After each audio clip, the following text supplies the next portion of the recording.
今回は長野県の山深い山村の風景を描きます。こちらですね、ちょうどここに稲が実ってますね。8月の下旬の頃でした。これはテントなんですね。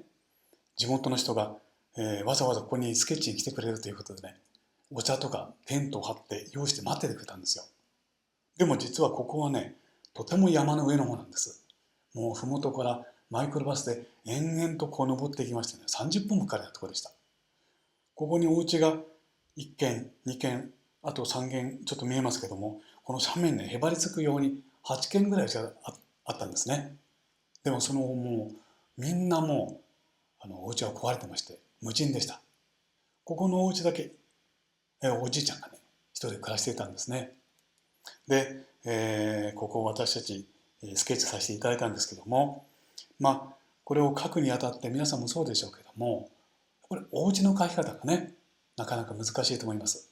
特に今回はこう少し上から見下ろしたようなお家ですね。そしてここはこのお家に向かって、下っていくような道になっています。この見下ろしたお家と下っていく道、ちょっとこれをね、別紙で、ちょっとねポイントをお話ししましょう。お家というのはどう描いたらいいかですね。屋根とかいろいろな難しい形あるんですけども、家を理解するのに一番大事なのはまず箱を描くということです。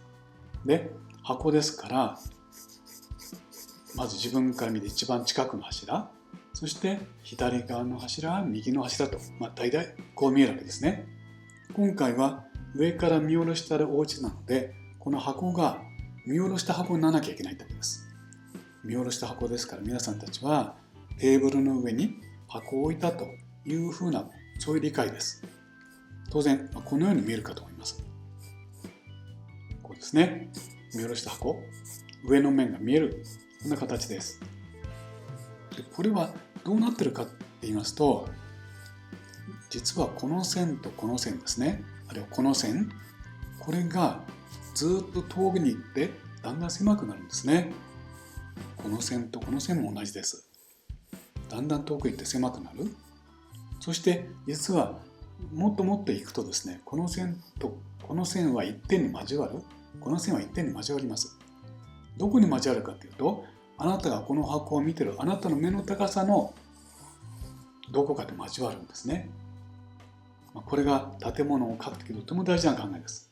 で、特に今回は見下ろしているお家ですので、このような上の面が見える箱としての理解です。で、ここのうちの脇を通って下り坂。下り坂というのはですね、道がだんだん遠くに行って当然こうやって先が狭くなるわけですよね。狭くなるんですけども、通常の平たい道だったらここの目の高さのどこかにこうやって行くはずなんですけども、下り坂というのはですね、通常こうやって行ってどこかにこう交わってしまいます。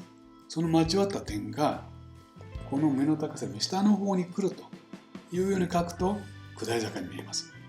これが今回の見下ろしたお家とから下っていく道の理解です。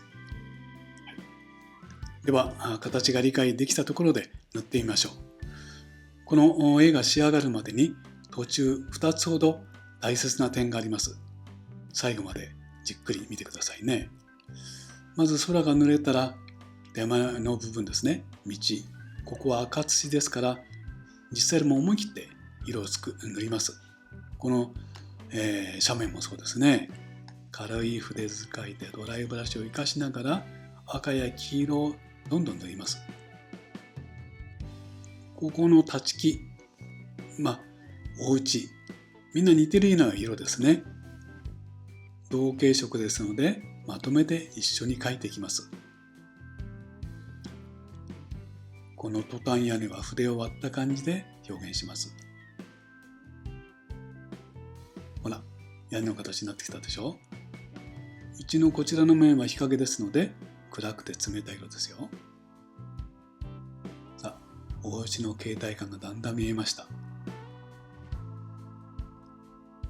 今度は円形を描きましょう。遠くの山を紫色で軽く描いたらその色を麓に伸ばすようにしながら塗ってきたら、ここで第1番目の大事なお話をします。遠くはこのくらい思い切った単純化です。いろいろと色があってもあまり複雑に描かないようにします。その代わりに手前は赤土と緑の対比ですね。ここの変化をしっかり描きます。このようにして遠くと手前の違いがはっきり分けられたらですね、ここを暗く描きます。そうするともっと円形と前形の違いが出てきます。今円形を描いてますけど、あまり描きすぎないことですね。さあ、この木は前景の一部です。日向と日陰をしっかり塗り分けて、ちょっと引っかいて材質も作りましょう。ほら、面白いでしょ。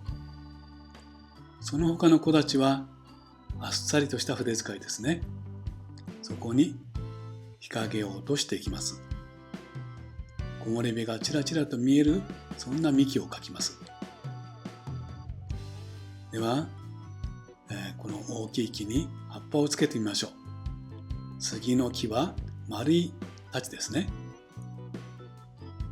左側の木々の後ろにある葉っぱはとても暗いんですね。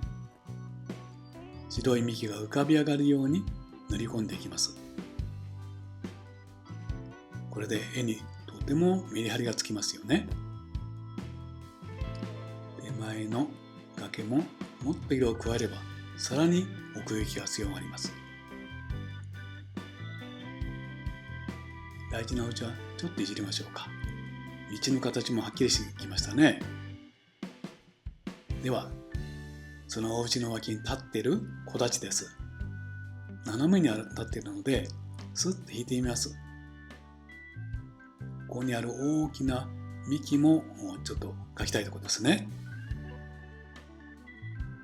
少し幹の木肌の具合もこだわってみます。こんなところ結構楽しいんですね。少しずついじっていくっていうのは。色の変化を楽しんで描き起こしましょう。枝はスッスッと引いたタッチですよ。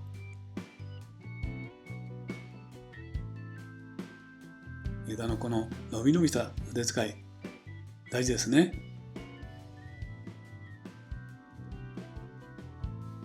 手前の描き起こしをどんどんやると奥行き感がますますはっきりします。手前ほど日陰は暗くですね。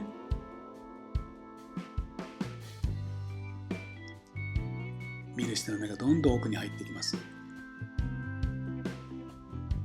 では葉っぱを描きましょう。筆を突き刺すようにして、実はこれが2番目の大切な点なんですね。今葉っぱを描いてます。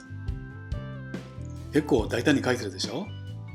でも実は円形を隠さないように描いてるんです。伸び伸び描きながらもそこにちょっとした計算が必要ですね。円形の山をほら残してるでしょ。それから遠くの景色、緑の景色のところも残してますよね。このように伸び伸び葉っぱを描きながらも円形を潰さない。これが2つ目の大事な点です。お家の周りの葉っぱを描き込んでどうですか？ぐっと絵が引き締まったでしょう。ではいよいよ影を描いてみましょう。道に落ちた影を加えてみましょうね。ほら、今まで明るかった道にずっと変化が出ました。さあ、これで全体にミストができたところでこの絵の仕上がりとなります。はい、木立越しに見える風景の描き方、大切な点が2つありましたね。